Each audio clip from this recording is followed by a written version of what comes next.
Electric vehicles are here. I would say 5, 10 years ago was sort of it's expensive, $100,000 Model S or what have you, and it was maybe a novelty. Although electric vehicles have been around for some time, it's more than just passenger cars that are slowly transitioning towards electric vehicle platforms. We know there's a big green movement and the responsibility of energy companies across the board who are taking advantage of that opportunity to get into that green movement. I will tell you, I thought it was interesting, Susie. Duke University revealed the health costs associated with each gallon of gasoline purchased. 1 gallon of gasoline. How much is that? Health costs? Health costs. Here we go. Okay. 1 gallon costs what? $2.20? Yeah. If you're in California, whatever, $10 a gallon, whatever they're paying. But each gallon produces up to $3.80 in health and environmental costs. Really? From like inhalation? However that relates, maybe James Cater, who is that's- representing Eversource, but I imagine that this is all leading towards the serious carbon issue in the environment and so on. And I don't think we're going to get rid of gas cars in its entirety anytime soon. But let's bring in James Cater. James, are you with us? Yes, hello, Frank. Hello, Susie. An honor to have you on, and thanks. New England, at least. Yes, out of New England. Well, tell me about that. You just heard that statistic there. Almost $4, and we're talking health costs. I imagine asthma, things like that. Well, it is that. It's sort of the environmental cost, right? So I'm sure, and I haven't seen the report, but I'm sure it sort of incorporates costs with respect to both health costs, but also environmental degradation costs. Maybe there's a little bit of climate change costs thrown in there. I'm always amazed that they can pinpoint dollar amounts based on a gallon of gasoline. But I think the thrust of the conclusion is correct, is that there are these other costs that aren't being incorporated with respect to emissions. Yeah. And I think people are sort of getting their arms around what that cost is. And that, as you drive towards a potentially greener, cleaner energy future, not only are the benefits from just greenhouse gas emission reductions, but their health incomes, their environmental degradation outcomes that are paired away. Yeah. James, tell us, before we dive deeper into the topic, James, tell us about Eversource leading the way. Who is Eversource? Yeah, so just a brief description of the company. So Eversource is the largest energy delivery company in New England, otherwise known as a utility, right? We're an investor-owned utility. We have approximately 4 million customers in 3 states. That's New Hampshire, Massachusetts, and Connecticut, so 3 of the New England states. And we deliver to our customers, commercial customers, residential customers, industrial customers, electricity, gas, and water. We own the pipes and the wires that enable that delivery system. So we own the power grid, we own some of the gas grid, and some of the water delivery pipes. What we've been focused on is really, since our inception, since we used to be called the old Boston Edison Company, is the reliable and safe delivery of resources, both gas, electricity, and water, safely and reliably to our customers. So it was always, to make sure that the lights go on when somebody flicks a switch, that we get the power back on as quickly as we can and safely as we can after a storm, and really focusing in on those fundamental things that our customers are relying on. Yeah, and I think also, with that said, as many years behind that, of course, that delivery is not a perfect science. And in fact, all utility companies, sometimes as consumers, we get grumpy. The light didn't come on after a storm or whatnot. But we have to realize there's a lot going on. You're doing things in a big way, Eversource is, by way of the electric vehicle marketplace and the infrastructure. I'd like to get right into that. Talk to us about how you're leading the way out there in New England and throughout the country, for that matter, with the EV platforms and the infrastructure for that. Yeah, sure. So just to wrap up the conversation before, so we have, as a utility, we have stepped out front and really claimed the mantle of being a carbon neutral company. So by 2030, all of our operations will be carbon neutral. Talk to us about, I don't mean to interject, but a lot of folks have heard of carbon neutral. What is Yeah. carbon neutral? Talk to us why that's so important.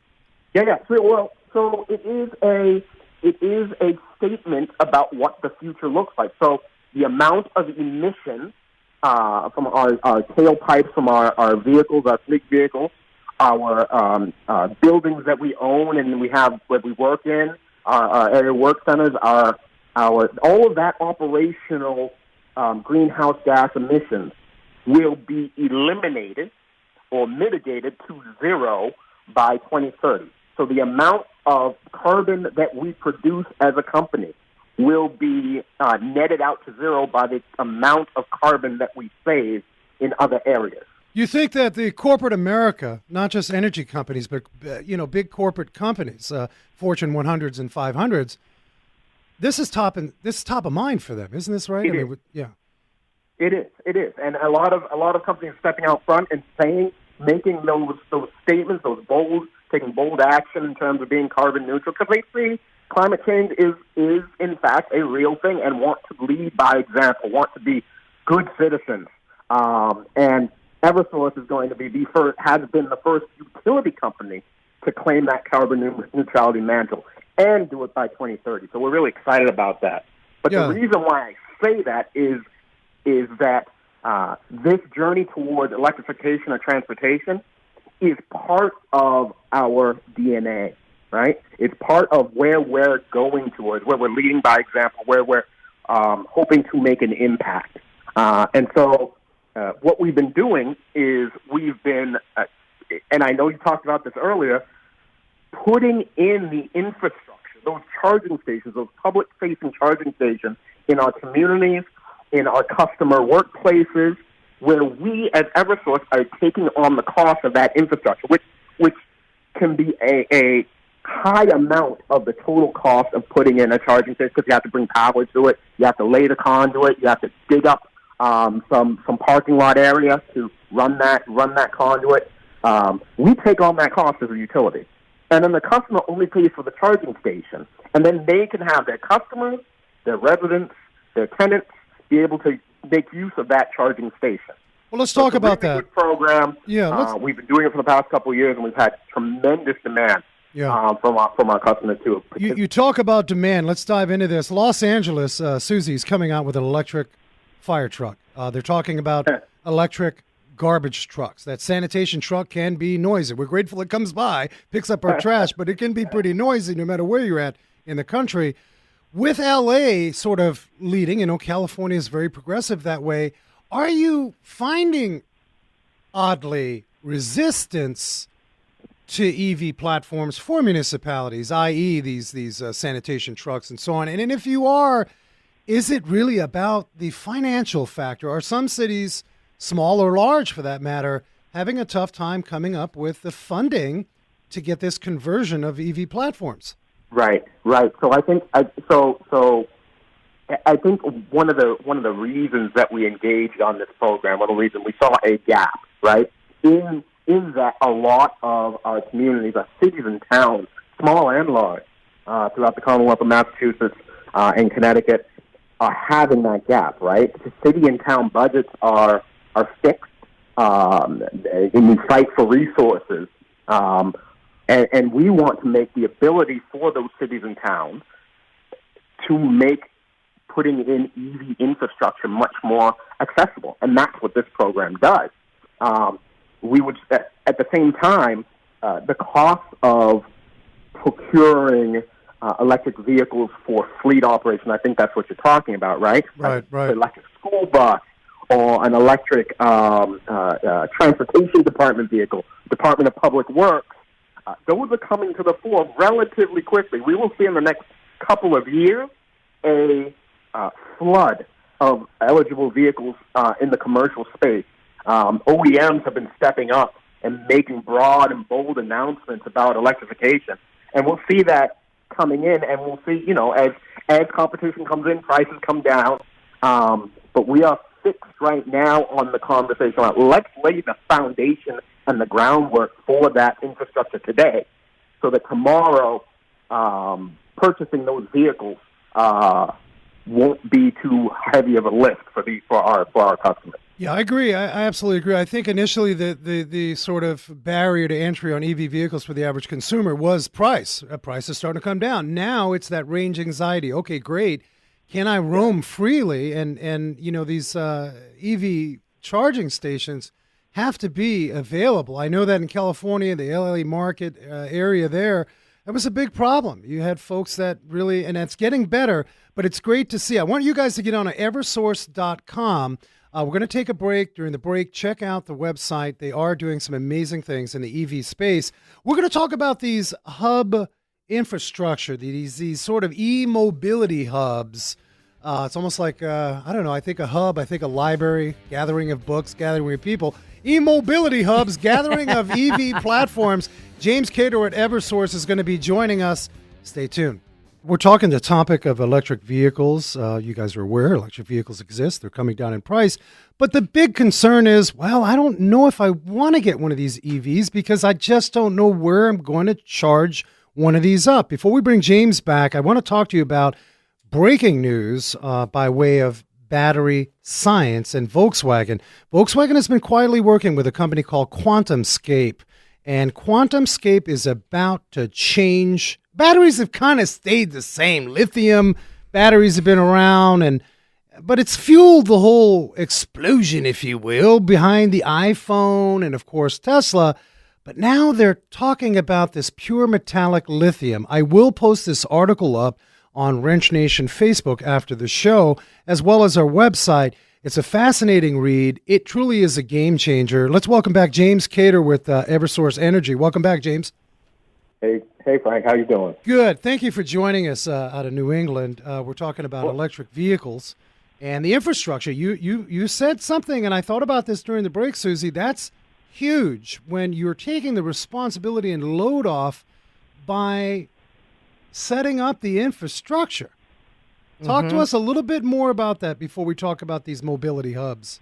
Yeah, and so if we want to just talk about numbers for a little bit, the program that we're doing has been active since 2018. So, and it's a $45 million program that we have been deploying infrastructure with. At the end of the day, and originally it was a 5-year program. So to talk about the demand that was out there for doing this, the want for our communities and workplaces to do it, it was originally a 5-year program. We will be done and have spent all of the money in 3.5 years, so by middle of next year. And we'll have close to 400 sites with multiple station plugs throughout our electric service territory in Massachusetts. So we have moved the ball quite a bit. James, I got to ask you, what determines a site? How do you know where to put a site? Yeah, so it's been it's customers have come to us and said our employees are demanding charging stations at their workplace, or municipality that said we have green and sustainability goals as a city or town. We want to burnish those credentials. We've done some solar panels, maybe some solar canopies. Now we want to help lower the greenhouse gas emission profile for transportation, and we're interested in putting in public-facing charging stations in our public lots. It's been multi-unit dwellings, large apartment buildings, who are saying we have an opportunity to offer to our tenants and tenants-to-be an amenity that they otherwise might not get if they go to another apartment. They can have their own gas station, so to speak, where they park their car.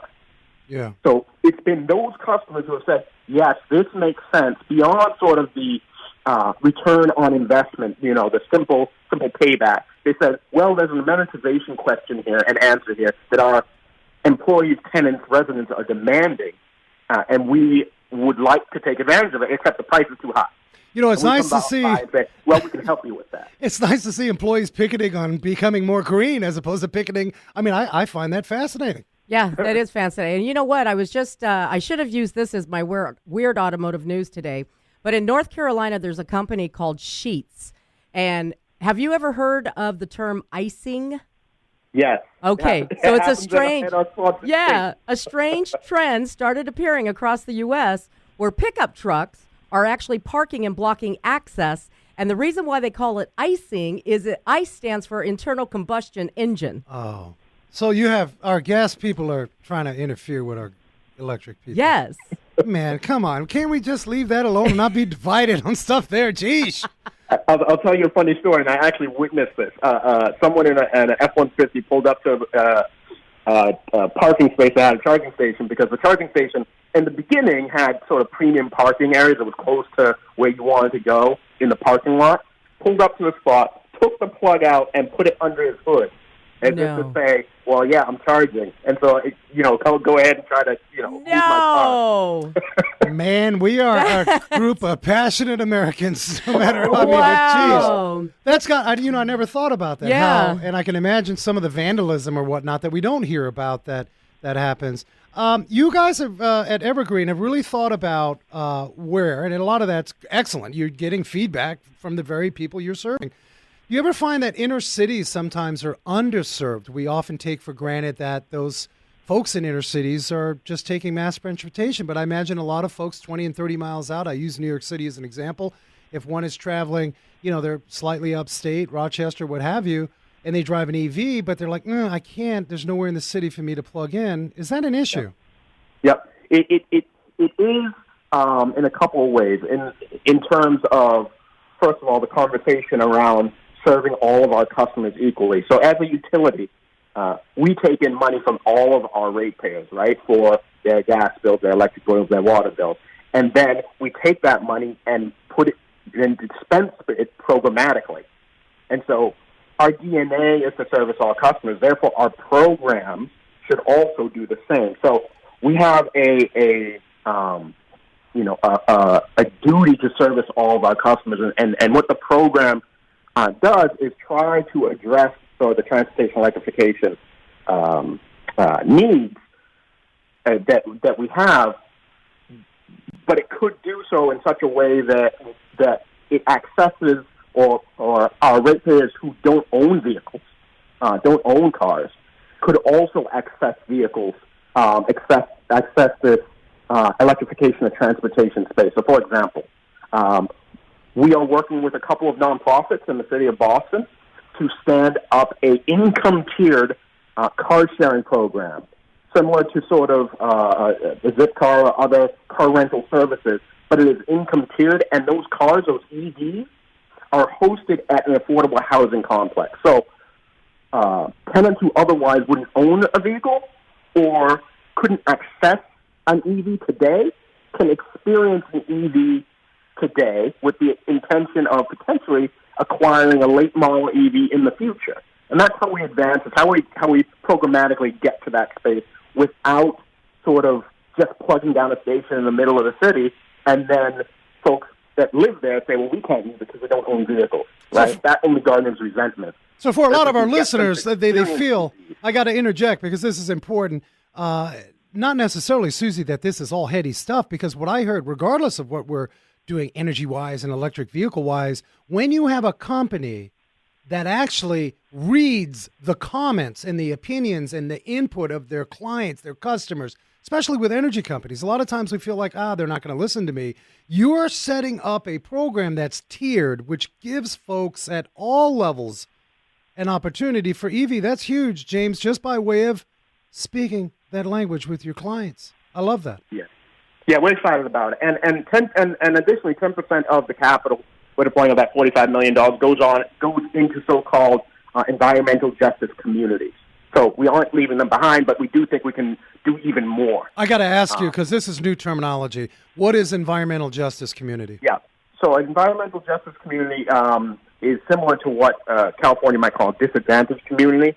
So there are three criteria. One is income level, so lower than the federal median income level. There's also sort of an English language learner criteria, and there's also a minority status indicator. So those criteria we break up our service territory, our state, into census tracts, and then those census tracts that have those criteria can be labeled as an environmental justice community. So that's very much in the inner city in the large cities, and also it's in our rural locations as well. Sure, it doesn't have to be inner city. Putting charging stations there as well. Yeah. Okay, so let's talk about compatibility. So, yes. I have an Apple phone and my husband has an Android, but we can't swap out chargers, right? So are these charging stations actually going to be compatible to like your Teslas, your Toyota Prius plug-ins? Is there a universal or are there patents on that? Good news, bad news for you, Susie, on that front. So the level 2 charging has generally vectored in on one set plug in the United States. That's the J1772 plug. Every EV that is made today can access that, minus Tesla, which needs an adapter. But Tesla gives their car buyers an adapter so they can plug in with the J1772 plug. When we get up to what we call DC fast, which are faster chargers, right? So you don't have to spend hours at charging your station. There are two kinds. There's a CHAdeMO plug and a CCS plug, and the Tesla plug. So the CHAdeMO plug is probably going away. It was for the Nissan Leaf, so mostly for the Nissan Leaf, so the Japanese version. The CCS plug is sort of what's going to be taking over, and most of the cars made today are CCS compatible. Wow. I mean, it's a good question. It's really vectoring in on pretty much one plug to rule them all. Yeah, which is great. Yeah, no, that is good. I think Universal is another great feature. We're actually going to bring you on next segment. We're going to have you in on our fourth segment. So we do want to get to these e-mobility hubs. Think of Quick Trip. You guys go there for everything you need. You got propane, you got gas, you got popcorn, you got everything you need. An e-mobility hub. Would it have everything you need in that electrification space? Stay tuned. James Cater, Eversource, coming back. Welcome back, Wrench Nation. Get on to WrenchNation.tv. A big shout out to KFNX, our 1100 AM family on Saturday, 90.7 and 88.7 The Pulse. You guys rock for hanging with us on Saturday. I want you guys to take a moment, visit eversource.com. A ton of great information. You know, our show is a little hour, not much. I mean, we do our best to cover where we can, but there is such great information there. And if you work for a utility company, most utility companies, let's ask James. James, come back in. I have a question for you regarding, is this a general consensus with all utility companies that, man, not only solar, but we got to get in this EV space? I ask you that because competition is good. It's healthy. I get that. But is there this mantra that says, yes, in all markets, we really need to step up our game here in the EV space? Yeah. So if you would have asked me 5 years ago, if that was the case, I don't think there'd be a few folks in California. We might agree. Sort of the coasts might agree, right? That this is the next big thing. I think everybody in the utility space is seeing that they have to be at least a part of it, and I'll tell you why. If this goes the way folks are thinking, and electrification of transportation affects everything, and we're not just talking about passenger vehicles, but we're also talking about Amazon.com with their delivery service. We're also talking about UPS. We're also talking about the U.S. Postal Service.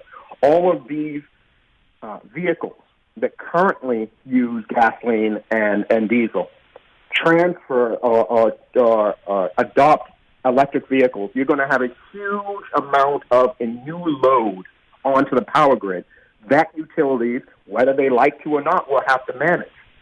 And so, from our perspective, it's not only good for the environment and it goes along with our clean energy goals, but it's also that we know what's coming and we want to get ahead of it because we're going to be managing the new grid, the new power grid, which has these new loads that come on at various times of the day, and we want to be able to serve our customers just as we did in the past with buildings, now with vans and cars and buses, anything that moves. You know, I mentioned e-mobility hubs, and I sort of, maybe not the greatest analogy, whether you're stopping at a truck stop in the middle of nowhere where it has just about everything, including a shower that you may need on the road. These e-mobility hubs are a fascinating concept. I believe they're pretty much headstrong in Europe. Tell the folks, what is an e-mobility hub? Sure. So what it is, just basically, it's like a mobility hub except electrified. So what I mean by that is you have a multimodal way of getting into an area and getting out of an area based on where you're going. So let's give an example. Let's say you're riding on a train and you're riding on mass transit, and you end up at your stop. But you know what? Your house or your destination is a mile away from where you got off on the train. There would be an opportunity for you to select your way of transporting for the remaining mile, and whether that is selecting an e-bike, right? Renting an e-bike. We currently have blue bikes in the city of Boston where you can rent the bike and it's just pedal power, but let's imagine it being an e-bike and therefore extending the range of your sort of travel range, or it's an e-scooter, which we see ubiquitous in several cities in California, or it's a car sharing opportunity, EV car sharing opportunity, car rental opportunity, all within a short walk of the mass transit area. So you can pick and choose which mode you want to take your final trip in, based on where that final trip destination is, and what you want to use to get there. All centered around carbon neutral. And all centered around being carbon neutral, getting people out of, because we see increasingly sort of the millennial generation and younger are not into owning vehicles, but they are interested in travel. So offering them additional ways in which they can reach to their destination without that car ownership, I think is going to be important. I always say on the show, of course, we were honored to have Gridlock Sam Schwartz, New York City Traffic Commissioner, came out with an intriguing book. And one of the items in his book was that he suggested the reality is by mid-century, you could be arrested for driving. Between autonomous, between electrification. Will they laugh at us someday, my granddaughters, and say, oh, granddaddy used to drive? It's an amazing science. And before we wrap it up, and again, I remind you listening, truly, there's a chock full of great information, factual, none of this hashtag fake news on electric vehicle, the infrastructure to that, eversource.com. Many of you listening to the show are clients of Eversource. You're getting your energy in the New England area. What do we need to do as a society for those that may not be on board? They may have sort of old way thinking. What would you advise folks for the very first time looking at electric vehicles? What would you say to them? Yeah, so Frank, I'd answer in this way. There's certainly a progressive policy regime in cities and states that are moving forward and making bold enough pronouncements about, we won't sell anymore, no more selling of ICE vehicles, internal combustion engine vehicles within our state borders by 2030. Or that was in Britain, and then 2035 in California. In California, yeah. Some announcement recently, but I'm not. I get that, but my hunt is around the quality of the vehicle, and if you were to just take a test drive, and I encourage your listeners to just take a test drive of an EV, it is like night and day.